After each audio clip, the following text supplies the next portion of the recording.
ओम साई राम। सुखी, संपन्न और आनंददायी जीवन जीने की राह यानी भगवान श्री साई बाबा का श्री साई सच्चरित, ये पवित्र पावन ग्रंथ। आइए अध्यात्म मार्ग पर चलिए पवार काका के साथ आनंद लेते हैं श्री साई सच्चरित के भावानुवाद का। ओम साई राम। ओम साई राम। भावानुवाद श्री साई सच्चरित अध्याय 7। इसकी अगली श्रृंखला में हम आज शुरू करने जा रहे हैं ओवी 101, ओवी नंबर 101 से। आइए शुरू करते हैं। दादा साहेब खापर्डे का पुत्र एक छोटी उम्र का आनंद लेता साई सानिध्य का माता संग शिरडी में। बाबा के जो जाने माने भक्तों में से एक थे दादा साहब खापर्डे। ये जो खापर्डे सर है, ये बहुत जाने माने वकील थे और शिरडी के उनके मकाम में इस वक्त उनकी धर्मपत्नी और परिवार सहित वो आए हुए थे। उसमें से एक उनका पुत्र अपनी माता के साथ शिरडी में साई के सानिध्य का आनंद ले रहा था।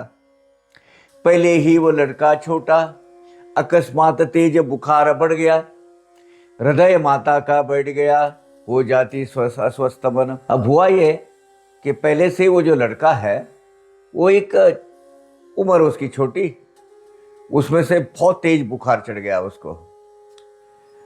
छोटी आयु का होने के कारण और एक तो उस बालक का शरीर बड़ा मतलब थोड़ा सा कमजोर नहीं बोल सकते, कोमल था, उस पर तेज बुखार चढ़ गया। इस कारण उसकी माता जो है, माता का हृदय जरा विचलित हो गया, हिल गया। वो व्याकुल होकर अत्यंत चिंतित हो गई। अब क्या करें। अमरावती वस्ती स्थान आया मन में करे गमन, संध्या की बेला में आज्ञापन लेने आई बाबा का। अब उसका दिल करा कि नहीं, शिरडी में नहीं रुकना चाहिए, क्योंकि ये जो प्लेग है, प्लेग की बीमारी बहुत बढ़ गई है। और उतने में लड़के को बुखार, तो वो अमरावती में के रहने वाले थे। अमरावती जो डिस्ट्रिक्ट है महाराष्ट्र का, तो शिरडी में वैसे ही ये महामारी चालू हो गई थी, तो थोड़ा सा संक्रमण हो चुका था इसका। पर उस बालक को तेज बुखार आया, इसलिए वो बहुत घबरा गई और इसलिए शिरडी छोड़कर उसने अपने माँ गांव जो है अमरावती, वहाँ लौट जाने का फैसला किया, मन बनाया। मतलब फैसला किया मतलब बाबा के आदेश के सिवाय वो कुछ नहीं करते थे। संध्या काल की संध्या जो सायंकाल की समय पर वो बाबा के पास आज्ञा हेतु लेने हेतु गई। सूर्यास्त की फेरी करके आते ही बाबा नजदीक वाड़े के, बाई ने जाकर पाव पकड़े, किया निवेदन जो घटित हुआ। अब शाम की बेला पर बाबा शाम का जो चक्कर है, वो जरा उनकी जो परिक्रमा है वो कर कर वाड़े के नज़दीक आए। इतने में खापर्डे माता जी ने बाबा के चरण छुए और उनको अमरावती लौटने के लिए इजाज़त मांगी कि बाबा हम जाना चाहते, देखो ना कि ऐसा ऐसा हो गया तो जाना चाहे, मुझे लगता है कि बच्चा हाल ज़्यादा बीमार हो जाएगा तो हमें वापस जाना चाहिए। स्त्रियाँ पहले ही बहुत घबराती, ग्रंथि ज्वर उतरता नहीं, भीति भारी ग्रंथि ज्वर की, करती निवेदन जो घटित हुआ। अब ये जो प्लेग था वो बस चंद दिनों का मेहमान रहता था आदमी, ज़्यादातर उस चूहे के माध्यम से ये फैलाव होता था ये प्लेग का। अब मूलतः स्त्रियों का मन बहुत कोमल होता है, उसके कारण वो तुरंत घबरा जाती है। वो पुत्र को चढ़ा हुआ तेज बुखार और गांव में चल रही महामारी के कारण वो घबरा गई और माता ने अपनी व्यथा बाबा के सामने रख दी कि बाबा हमें जाना चाहिए। बाबा कहते मृदु वचन, घिर आए है बादल जान, पकेगी फसल होगा वर्षन, बादल भी पिघल जाएंगे। तब बाबा ने अत्यंत सौम्य और मृदु भाषा में थोड़ी सी गुणस्थ बोली में कहा, ऐसा मान कि बादल आ गए हैं घिर कर, और वर्षा होगी, फसल पकेगी, बादल भी निकल जाएंगे। अब ये बाबा का गुण भाषा, ये जो रहस्य भरी भाषा थी, इसमें के बोलते ही है। इसका अर्थ ये होता है, ये संकट क्षणिक है, जैसा आएगा वैसा ही टल जाएगा। घबराते घबराते काहे को, ऐसा कहकर कफनी कमर तक उठाकर सभी लोगों को दिखलाकर गांठें मोटी मोटी उभर आई। आप सुनिए, यही बाबा की लीला है। भगवान साईनाथ ने क्या किया, अपनी जो कमरी, अपनी जो क्या बोलते हैं, अब कफनी, अपनी कफनी अपने उठा ली, और ये एरिया है वो सबको दिखाया। सब सामने आदमी भी सब लोग खड़े थे, और बाबा कहने लगे, डरती काय को। ऐसा कहकर उन्होंने अपनी कफनी ऊपर उठा ली और देखा तो बाबा के शरीर पर यहाँ 4 बड़े बड़े ऐसे, मतलब और उबालू छोटे नहीं रहते, वो प्लेग की गांठ बनी थे, जैसे मुर्गी के अंडे होते हैं ना, इतनी बड़ी होती है, ऐसी 4 प्लेग की गांठें दिखाई गई। अब ये कहा गया तो आदमी चंद घंटों का, चंद दिनों का मेहमान रहता है, और यहां तो 4 गांठें बाबा के ऊपर होती है। मुर्गी के अंडे समान दिखते, गोले 4 ग्रंथियों के रहते, कहते देखो ये भोगना पड़ते संकट मुझे तुम्हारे। बाबा ने अपने शरीर पर वो इतने बड़े बड़े वो जो उबालू है, बड़े बड़े वो जो आए थे वो बताए, और 4 गांठें ऐसी बड़ी बड़ी वो सभी को दिखाई, और सभी ने वो देखी। और बाबा ने कहा, देखो माँ, घबराना नहीं, भक्तों के खातिर, भक्तों के ऊपर आने वाले संकट मुझे इस प्रकार भोगने पड़ते हैं, मैं अपने ऊपर लेता हूं, चिंता मत कर। अब देखिए, इसमें जरा गौर करिए। प्लेग का संक्रमण होने पर रोगी के शरीर पर जांग अथवा किसी जोड़ पर एक सुपारी के इतना आकार की गांठ पहले उभरती है, और धीरे धीरे कुछ ही घंटों में बड़ी हो जाती है, अंडे के इतने लगती है, और बस उसके बाद वो थोड़ी सी लाल हो जाती है। वो मतलब वो जाती थी उस वक्त, अभी वो रोग का समूल उच्चाटन हो गया है, निर्मूलन हो गया है उसका, और वो इतनी हो जाती थी, कुछ घंटों के बाद में वो क्या है, आदमी मृत्यु के मुख में समा जाता था। एक बार गांठ ऊपर आई कि लोग बस समझ ही लेते थे कि अब ये मर गया, इसकी अंतिम यात्रा की तैयारी करो। वो गांठ देखते बोले कभी भी किसी को जा सकता है, उसकी वो अंतिम यात्रा का सामान की तैयारी करने में ही जुट जाते थे। इतना भयंकर रोग का ये मतलब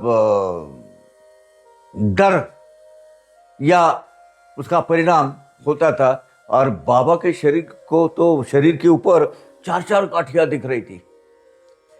यह दिव्य तथा अलौकिक कर्म देख होते विस्मित लोग, भक्तों हेतु कितने ही दुख भोगते संत अनेक कैसे। अब बाबा की एक बड़ी अजीब और गरीब लीला देखकर, ये दिव्य चमत्कार देखकर लोग एकदम आश्चर्य में पड़ गए, आश्चर्यचकित हो गई कि ये क्या है। भक्तों के संकटों का निवारण करने हेतु उनके लिए कैसे कैसे अनंत कष्ट भोगते हैं हमारे साईं बाबा, और यही अनुभूति बाबा ने इस वक्त करवाई। मोम से भी कोमल चित्त, सबाय जैसे नवनीत, बिना लाभ के भक्तों से प्रीत, भक्त ही परिवार जिनका।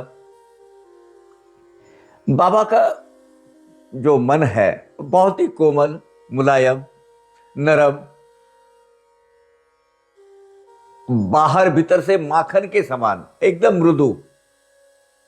संतों का अपने भक्तों पर निरपेक्ष प्रेम रहता था। और संतों का परिवार कौन होता है? भक्तगण ही उनका परिवार होते हैं।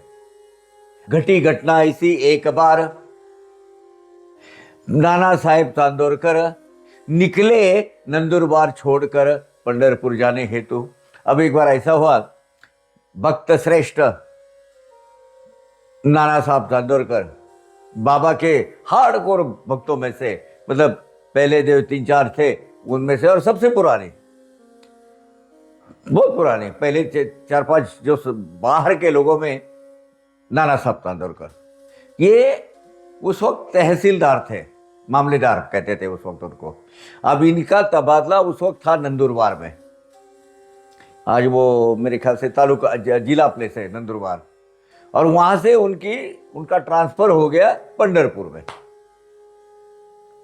उस सिलसिले में चांदोरकर और जो नंदुरबार में कार्यरत थे सरकारी सेवा में, पंढरपुर जाने हेतु निकले।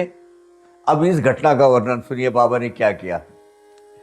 नाना परम भाग्यशाली, साई की अनन्य सेवा फली, भू वैकुंठ प्राप्ति मिली वहां की मामला तूने। आप देखो, पंढरपुर को भूलोकी का वैकुंठ कहा जाता है। जिन्होंने पंढरपुर के पंढरीनाथ के दर्शन लिए वो तो भूलोक का वैकुंठ होता है। बहुत अच्छे भगवान विठल के बहुत अच्छे गीत है, ऐसा वर्णन किया जाता है। ये चराचर जब नहीं था तब पंढरपुर था, भावना है, मान्य है। जब गोदा नहीं थी, गंगा नहीं थी, तब चंद्रभागा नदी थी। वो तो अनादि अनंत परमेश्वर जो है 28 युगों से वहां खड़े हैं, तो ये पौष्टिकरण तो होता ही है। नाना साहब बहुत भाग्यशाली थे कि उनकी अनन्य भाव से बाबा की जो सेवा, साई समझ की सेवा वो करते थे, वो फलित हो गई। और जिसे भूलोक का वैकुंठ कहते हैं, उस पंढरपुर में मामलेदार के रूप में उनकी बदली हो गई, तबादला हो गया, उनका ट्रांसफर हो गया। आदेश आते ही नंदुरबार, जाना था पंढरपुर, की तैयारी सारी शीघ्रतर, हेतु अंतर में दर्शन बाबा का। नंदुरबार से बदली का आदेश मिलते ही नाना ने तुरंत पंढरपुर में स्थित होने के हेतु उतावली पूर्वक जाने की तैयारी की। तैयारी कर ली, मतलब अपना पूरा बुरा बिस्तर बांधकर। मार्ग में शिरडी लगती है, तो मार्ग में बाबा के दर्शन लेने की भी इच्छा उनकी थी, और वो प्रबल इच्छा हुई। उन्होंने दर्शन लेने के लिए सोचा और परिवार सहित आगे जाएंगे बोले पंढरपुर में। सह कुटुंब सह परिवार शिरडी जाने का हुआ विचार। शिरडी ही प्रथम पंढरपुर, करे नमस्कार बाबा को। अब नाना साहब तो समझ लो उनके कुल दैवत, उनके सब कुछ बाबा ही थे। बाबा ही उनके लिए पंढरपुर के विठल है, पंढरीनाथ है। तो उन्होंने सह कुटुंब सह परिवार सहित शिरडी जाने का निश्चय किया। शिरडी ही अपना पंढरपुर है, यही मन में भावना धार कर पहले बाबा को नमस्कार करेंगे, फिर आगे पंढरपुर चले जाएंगे, ऐसी योजना बनाई। न ही पत्र भिजवाया, न तो समाचार संदेश कहलवाया, साजो सामान सारा समेट लिया, बैठे गाड़ी में सत्वर।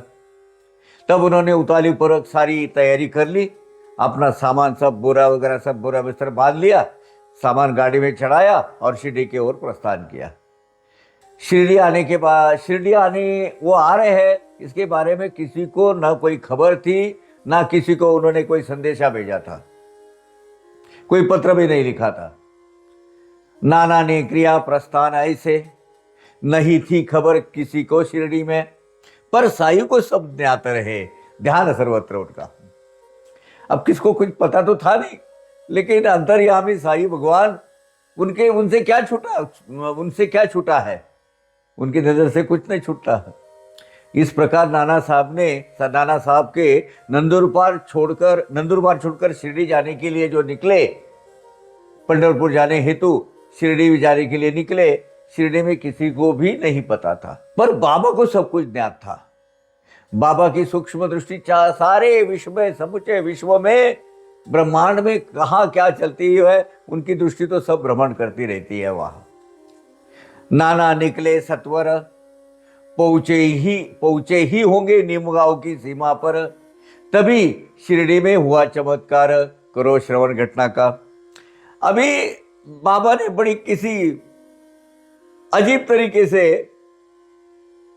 नाना के आने की खबर सबको बताई। वो देर सुनिए, देखिए। नाना वो मनमाड़ होकर, कोपरगांव होकर निमगांव जो रास्ते में रहता है, निमगांव की सीमा पर आए ही होंगे, तब इधर चमत्कार शिरडी में क्या हुआ देखो। बाबा ने कैसी योजना बनाई। बाबा थे मस्जिद में, बैठे थे मालसापति के संग में, काशीराम अप्पा शिंदे थे साथ में, बैठे थे वार्तालाप करते। बाबा शिरडी गांव में मस्जिद में मालसापति, अप्पा शिंदे, काशीराम दर्जी, इन चुनिंदा भक्तों के साथ बैठकर बातचीत कर रहे थे। इतने ही में क्या हुआ आगे देखिए। इतने में ही बाबा कहते, सारे मिलकर भजन करते हैं, स्वाद्वार खुल गए हैं पंडरी के, भजन मौ से करते रहे।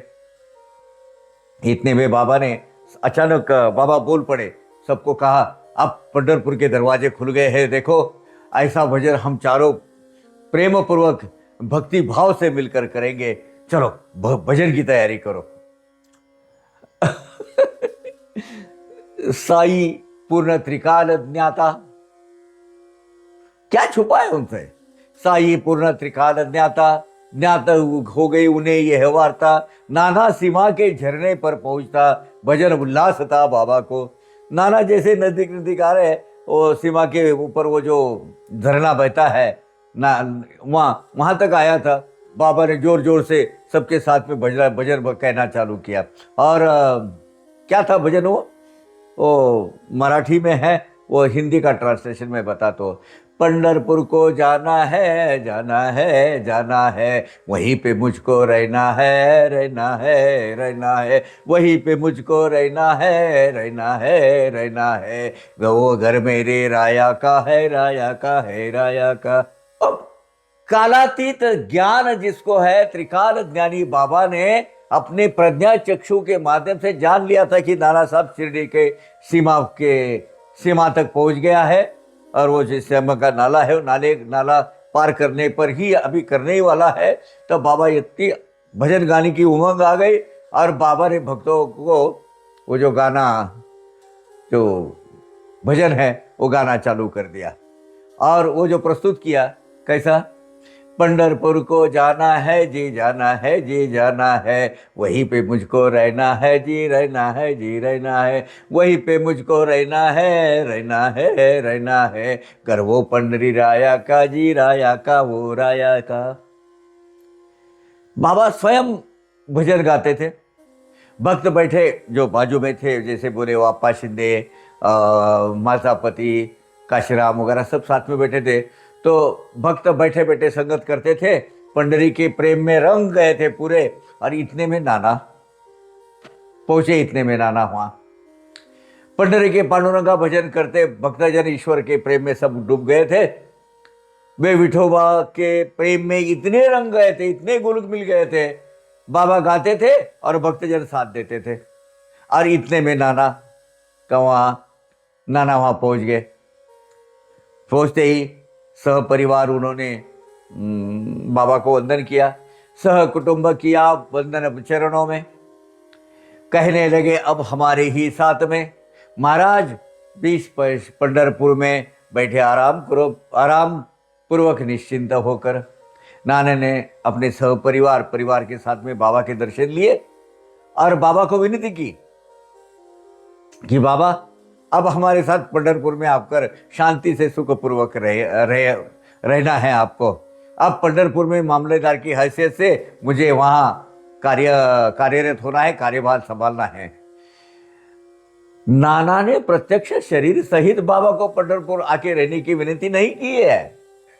बाबा लौकिकार्थ शिरडी छोड़कर कहीं भी गए नहीं है, बाबू वो भी जानते थे। ये नाना को भली बात ही जानते हैं, 2-3 आजू बाजू के गांव में बाबा जाते थे। परंतु आप आशीर्वाद रूप से हमारे साथ हमेशा पंढरपुर में व्यतीत रहे, यही उन्होंने विनती की थी। यह विनती आवश्यक नहीं थी। पहले ही बाबा की उल्लास वृत्ति, पंडरी गमन भजन स्थिति लोग निवेदन करते उनमें उनसे।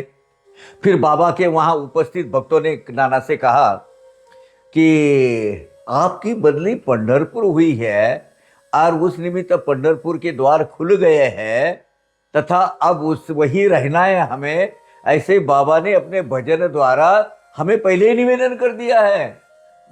नाना, बाबा सब कुछ जानते हैं, बाबा पहले ही हमें अगवा कर चुके हैं कि नाना आ रहे हैं, हमको अभी पंढरपुर के द्वार खुल गए, अभी पंढरपुर के भजन अपन गाएंगे।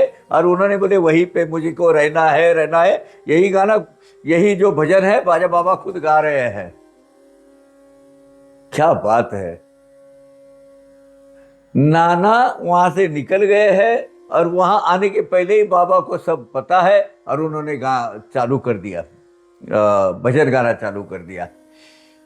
नाना मन में अति विस्मित, लीला देख कर आश्चर्यचकित, साई चरणों में माथा नवाते हुए भाव विभोर। बाबा की इस लीला का अनुभव कर नाना एकदम आश्चर्यचकित भाव विभोर हो गए, आंख से यानी आंसू आने लगे, अष्टभाव जागृत हो गए उनके, और बाबा के चरणों पे शरीर रख लिया। मेरे प्रभु, कितना ख्याल रखते हो तुम हमारा। आज का हमारा यहाँ ये एपिसोड यहाँ खत्म करते हैं। अगले एपिसोड में हम फिर से मिलेंगे भावानुवाद साई सच्चरित अध्याय 7, वो भी 125 को लेकर। तब तक के लिए आज्ञा दीजिए। ओम साई राम। अवघा रंग एक झाला, अवघा रंग एक झाला, रंगी रंगला श्रीरंग, रंगला श्रीरंग, रंगला श्रीरंग। अवघा रंग एक झाला, अवघा रंग एक झाला।